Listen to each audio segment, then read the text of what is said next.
పిల్లల్ని చూస్తే నాకు దేవుళ్ళు కనపడతారు. పిల్లలు మన భవిష్యత్తు. పిల్లలంటే నాకు చాలా ఇష్టం. అందుకే గౌరవ ముఖ్యమంత్రి గారిని అడిగి నేను విద్యాశాఖ ఎంచుకుంటాం జరిగింది. ఈ పేరెంట్ టీచర్ మీటింగ్ చూస్తే చిన్నప్పుడు నేను పాఠశాలకు వెళ్ళినప్పుడు నా పేరెంట్ టీచర్ మీటింగ్ గుర్తొస్తుంది. పేరెంట్ టీచర్ మీటింగ్ అనగా నాకు బాగా భయం వేసేది చిన్నప్పుడు. ఎందుకంటే మాదొక అల్లరి బ్యాచ్.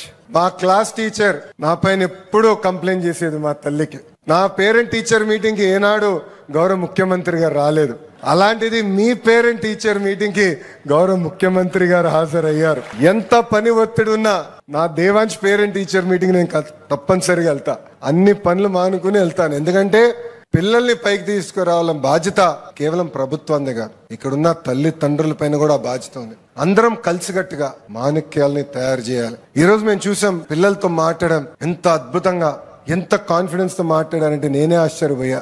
వాళ్ళ వయసులో నేను అంత కాన్ఫిడెంట్ గా మాట్లాడలేకపోయేవాడిని. ఇట్లా ఒక మీటింగ్ ఆర్గనైజ్ చేసి మాట్లాడాలంటే తడబడేవాడిని. అలాంటిది ఈ రోజు మన పిల్లలు చూడండి ఎంత అద్భుతంగా ఈ కార్యక్రమం నిర్వహిస్తున్నారు.